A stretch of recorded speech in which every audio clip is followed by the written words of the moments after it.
Hello there, everyone. Welcome to something a little bit new for the save point. This is Shepard speaking. I'm on my own today. Joker and I have been talking about doing some Let's Plays and stuff on the channel for a little while now. It's easier content to produce. It's not exactly edited, so we agreed I would take over this project for the time being. I have the means to do so in terms of tech and stuff like that. I have a capture card and I have more consoles than Joker. That's not a flex, by the way. Joker just loves his PlayStation, and I respect that. But I'm a console whore. I have my PlayStation, my Xbox, and my Switch, which is what we're on today. So, a big thing about this is, first of all, it's going to be the first Let's Play on the channel, so it's kind of a big deal. And I appreciate your patience as we kind of iron out the kinks in terms of the tech and stuff like that. I'm new to this. I've dabbled in previously, but not to this extent. Don't go looking. But yeah, it's also, as I said, Joker is a Sony guy. He loves his PlayStation 4. As do I. My PlayStation 4 is my baby. But as a result of that, Joker doesn't have a lot of experience playing games on the Nintendo side or the Xbox side. And that's kind of where I thought maybe this would be an opportunity to introduce Joker to these kinds of games and also produce some stuff for the channel, engage with you guys, the people that want to see this kind of stuff. That's great. So this is as much for Joker as it is for anyone else who wants to watch it. I'm a bit of a Metroid fan. I got Metroid Dread day one. I 100%ed it on normal, but I haven't gone back to it since that first playthrough. I am going to be playing it on the hard difficulty, which I unlocked after that normal playthrough. I will not be aiming for 100% completion. I'll go for what I can along the way. And you'll see, I did 100% it. You'll see now when I start the game. So I'm not bluffing here. But because I'm more interested in kind of providing an entertaining gameplay experience, I don't know if hunting for all of the collectibles is really that engaging for a viewer, and for Joker as well. He might, like, as I said, I'll do some of them, whatever's kind of on my way, or would be kind of a fun challenge to get, because I remember some of them being absolute bastards to find, or to even get just after finding them. So, yeah, if it's in the spirit and it's fun, and I'm not tearing my hair out the whole way through it, then I'll aim to get as much as I can, but I'm not promising 100%, that's just not what this is about. As I said as well, if you bear with me in terms of the audio and stuff, I've been doing some tests and everything. I wanted it all to look and sound as good as possible. It's Metroid, and I want to do it justice. I'm a big Metroid fan. I only recently, actually for the first time, completed Fusion. I only got into the 2D Metroid games in the last maybe 3 or 4 years. I had only really played the Prime trilogy before that, which I got on my GameCube and Wii back in the day. Good times. And you can be damn sure I picked up the Metroid Prime Remastered, like, as it went live on the eShop. That was a really nice move at that Nintendo Direct. But that's not why we're here. We're here so I can play some Metroid Dread. For those familiar with the game, I hope you all love it. For those unfamiliar, I hope you love it even more, because it's an experience. It's a hard experience, but it's an experience. So I suppose let's dive into it, and yeah, press that A button. Boom. So see, there I am, 100% items. Took me nearly 10.5 hours, which isn't too bad, I don't think. Although I'm sure there's people out there that have done it in 5. But it was my first playthrough, and I was just really into exploring and the mechanics, and I love Samus Aran. Samus Aran's a fucking hero. So yeah, I'm going to go down here, start a new file, click that button, and I'm going to do hard mode for expert players. Sure, let's say I'm that. I'm going to regret this. For those who may be aware, there's not a lot of dialogue in Metroid, but where there's no voiceover, I'll try and cover it. So, Metroid, a virulent floating organism that drained energy from its prey through physical contact. Metroids were originally created by the Chozo and named after their word for ultimate warrior. Their value as a bioweapon sparked several crises, and as a result, all traces of them have been eliminated. They are now extinct.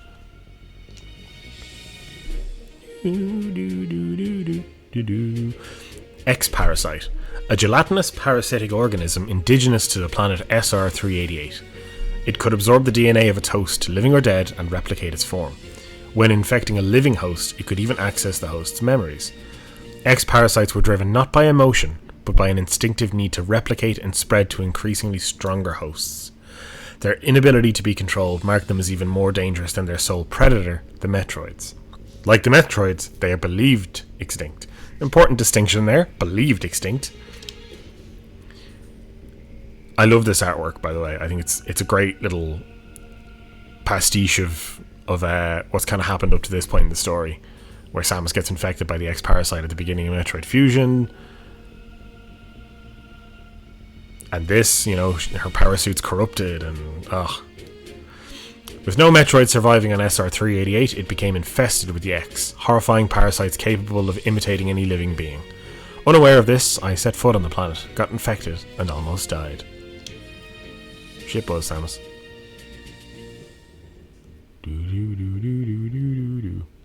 I also really love the alien design of the Metroid Fusion suit. The only thing that saved me was a vaccine created from Metroid DNA, which also left me uniquely able to oppose the X.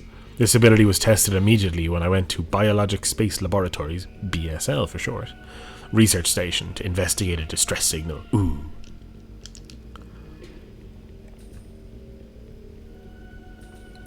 The SAX. Ooh, so cool. Bang.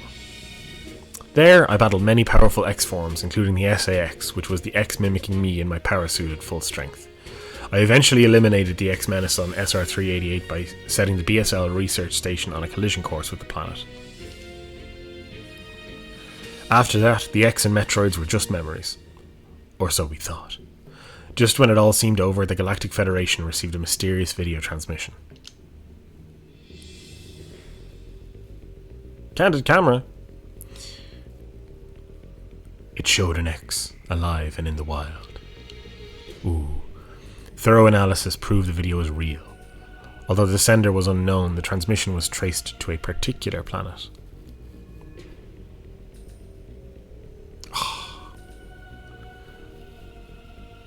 Let's go.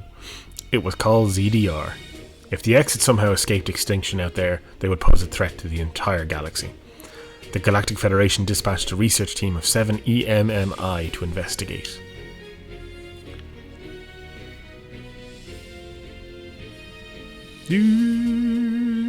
Gotta love it.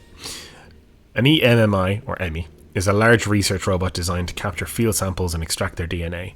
Their incredible mobility and protective plating, made of the strongest stuff in the universe, practically guaranteed the mission's success. Ha! Yeah, sure.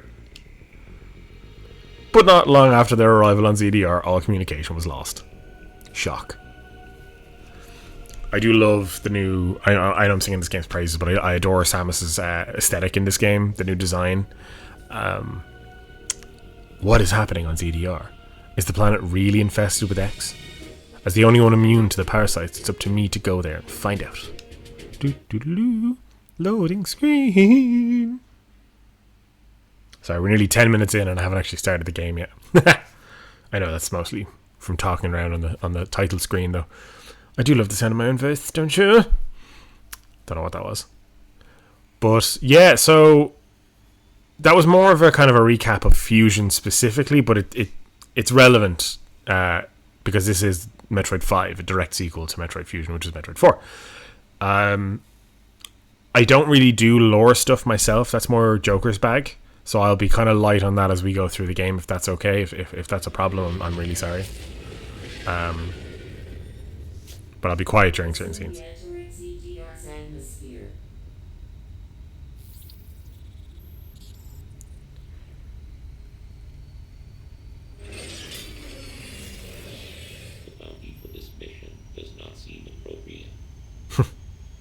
Thanks, Adam.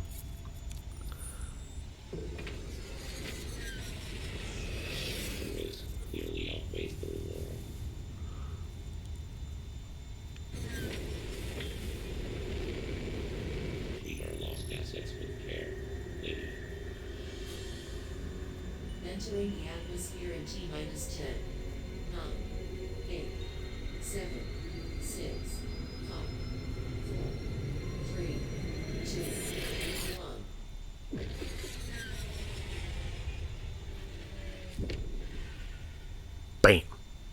I love as well the whole sound design is so crunchy.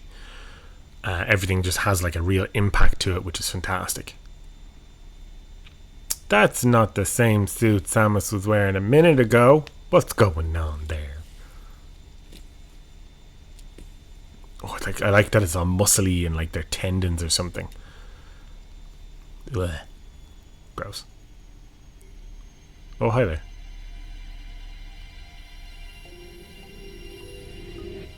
Ooh. That elevator leads to the depths of an underground facility. Signal quality is negatively low. Remote communication remains broken. Try to connect to the facility's network when you reach the bottom. That way, take main contact. Many injections waiting. Doo-doo-doo.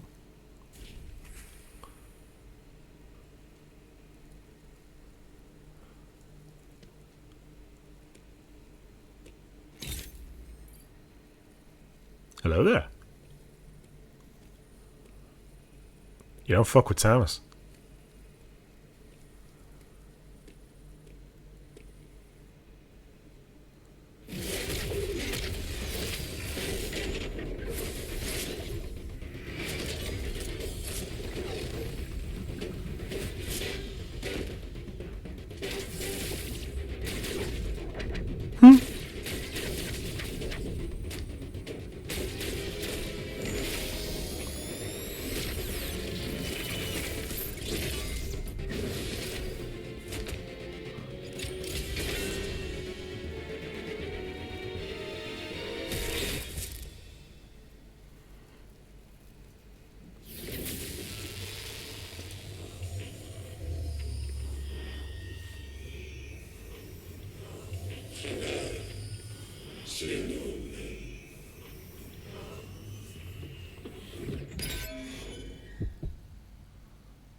What an intro.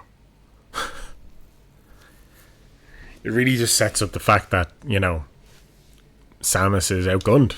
And that was Samus at full power, you know. So it's kind of like, okay, what's going on with me stuff now? I don't like it. I'm afraid. Always great seeing through Samus' hood as well. One of my favorite things about the Prime games.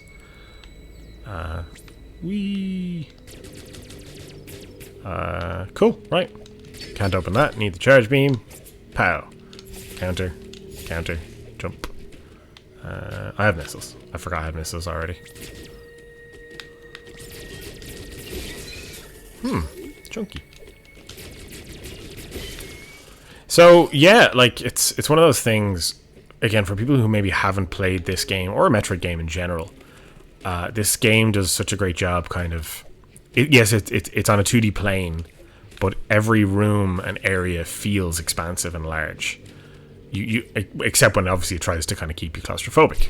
So, you know, you can see these caverns in the background, and it was actually the Mercury Steam who developed the remake of Metroid 2, and they did a great job on that as well. And I know it's a bit more divisive than this game in a lot of ways, which I get. I never played the original Metroid 2, so I don't have kind of the comparison in my head of the two. But I think they did a great job, especially with the 3DS, and making it look 3D and deep. And it's I only recently rewatched the Geek Critiques series on Metroid, and he really points that out as well. It's just, love it. But anyway, I'm gonna blow this up. Bang. Grab on. Jumpy jump. You calm down.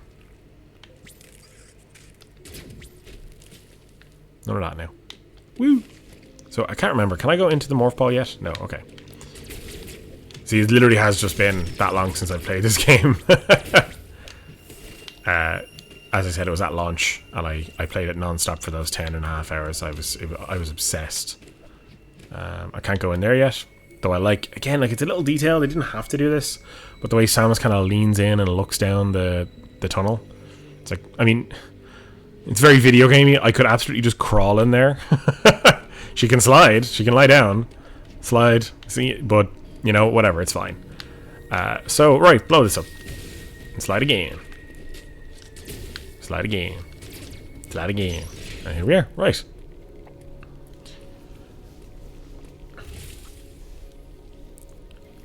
So I suppose in a lot of ways they do take on a lot of what Metroid Fusion set up, where Samus goes to kind of rooms and communicates with Adam to get her guidance, I suppose. But it's a lot less in your face than Fusion. Fusion was very, go here, do this.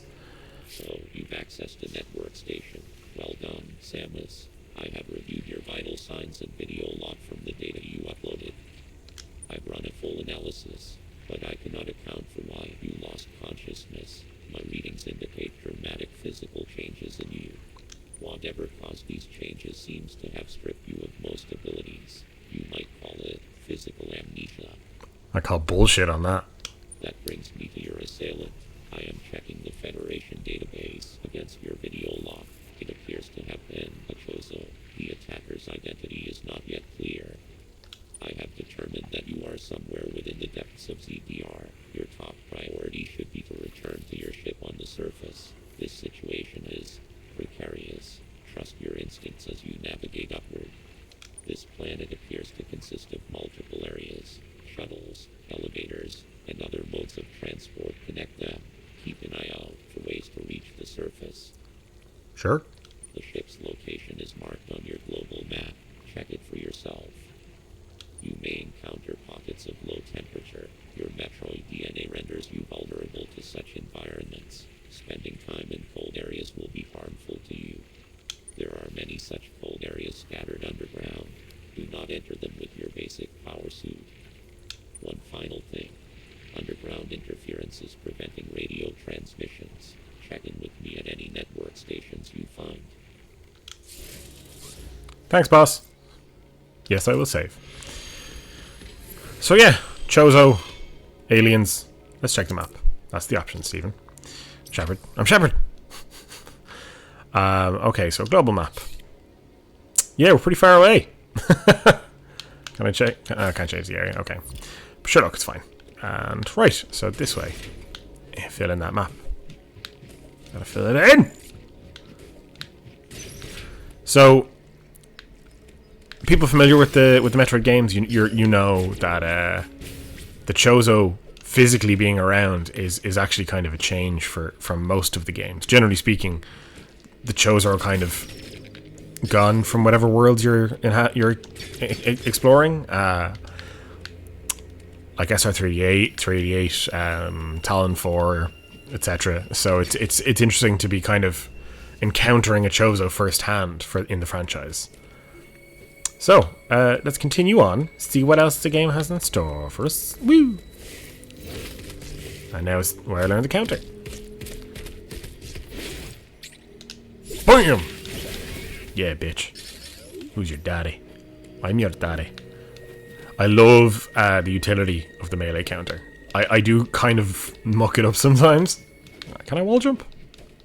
I can. Great. Bam! Oh, I meant to do that. Yeah, okay. Sorry, I was because I was playing Metroid Fusion recently. I'm doing the wall jump, like you jump at it and you push away and then jump, but in this it's just press the button again, which is, you know, useful. I'm just waiting for that guy to leave me alone. Defeating an enemy, there's been... Yeah, I know. I got it. Bye. Oh, that was a mistake. Gimme, gimme, gimme. Jumpy jump. Come on. Yeah, there we go. But yeah, the parry timing is good. It's forgiving, but also, you know, not completely busted. Except on the Emmy. The Emmy can fuck off. Because you can technically parry their death kill blow thing. But it's incredibly difficult.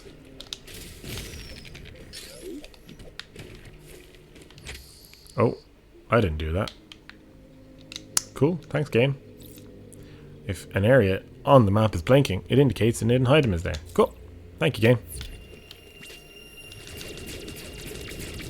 Bang! Thank you game. Again, it's quite cleverly set up, so obviously I can't go back now because of what I did. You know, Samus's actions have a tangible effect on the world, which is nice. It doesn't always happen, but when it does, it's cool. So now I have to progress this way, and then eventually I'll get back over there. Probably, maybe. Who knows? I mean, I know. I've played it. Oh! No, no. You won't take me. No, I forgot how quickly we do this. Ah, Christ. Right, let's get this over with.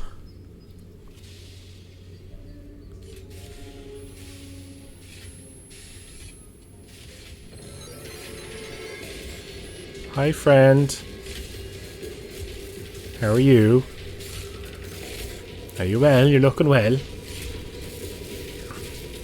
High five? Fist bump? That's why Samus holds her thing out, isn't it? Because fist... No! Enemies attack me. Yeah, I know. Kwacha! And slide. Oh, yes! I'm out of here. Can't get up there. And jump, jump. Jump! Oh, fuck that guy. It's almost like a zombie. Oh no.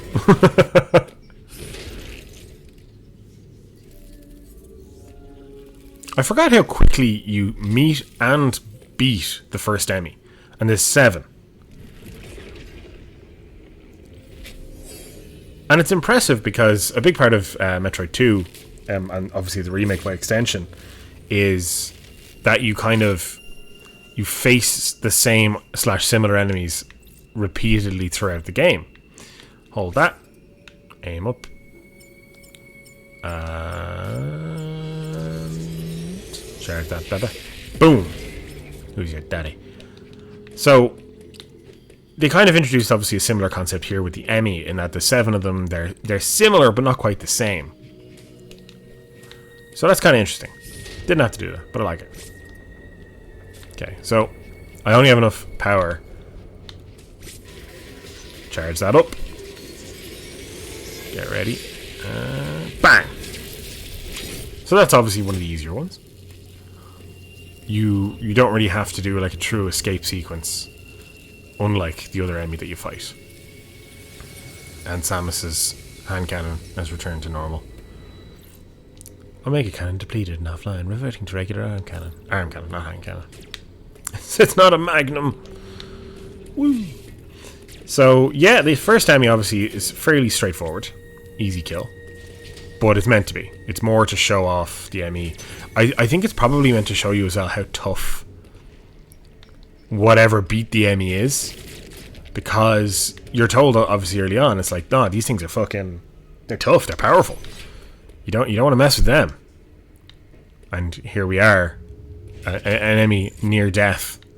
Samus had to get a power up just to take it down. It's like, oh, that's what's it going to be like when we face an enemy at full strength.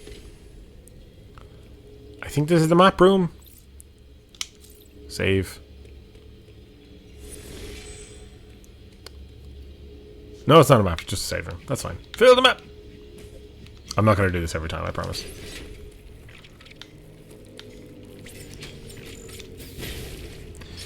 Okay. So, obviously I'm playing on hard mode. So far, the enemies don't seem that much tougher. Like, they maybe tank a couple of extra hits or something like that. But, we'll see. And again, here's another little... blow this up. The water changes. Love it. But I think that means I can't slide again? Yeah, I can't slide. Until I get the gravity suit. I think it's called the gravity suit in this game. I can't remember. So here we go. This is the first real Emmy, I think. These doors kind of denote the areas where you face Emmy in their search environment, I suppose. And it's unusual because when you think about it, the fact that they're in these areas and they never leave them... oh crap. I forgot how fucking huge it is. That's what she said. Yeah, the fact that they kind of have these designated areas that they patrol, even though they're not from this planet. That was kind of a weird, like, story beat that just kind of rubbed me the wrong way, but it's only a minor thing, really. Because I actually love the Emmy encounters. They reminded me a lot of Mr. X in the Resident Evil 2 remake. And that idea that it's just this hulking behemoth. And it's not, like, it does tower over Samus, but it's more the fact that it's so agile and... you can't stop it. Makes it terrifying. And the music as well. Like, just... Ooh. And I don't have the magnet grip thing yet. So, right.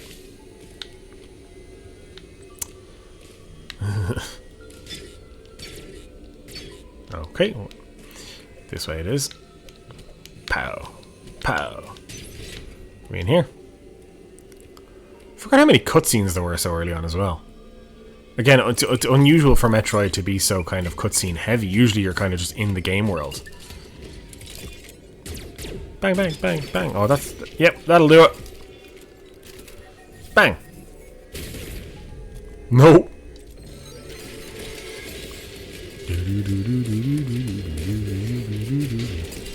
I mean, you could totally fucking fit. Don't even... Oh. Getting out of here. Oh, fucking this. Oh, yeah, I can't go that way. Oh, crap, crap, crap, crap, crap. Crap. This way? Nope. Okay, just down here. I'll hide. Oh. The noise it makes as well, that kind of do do do do do do do do. Wee. And you see that in the background? Did you see it? If you know, you know. If you know, you know. Whew, did not mean to jump at you. Ooh, missile! I can't get that. Yeah, I can't go through the room yet, though. I need the next upgrade. Now, I've forgotten. Should I go back down there? Or will I try this way? Is this a save room? Oh, Adam. Okay, cool.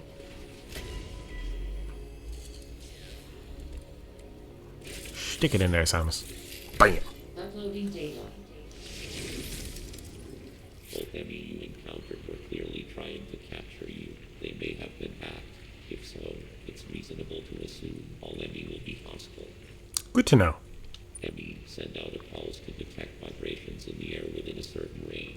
Essentially, they can hear you. Yay! Fuck. Upon detecting vibrations, an enemy enters surveillance mode to track their source. Stay out of its line of sight when this happens. Otherwise, the danger to you increases dramatically. An enemy that has seen you will begin pursuit.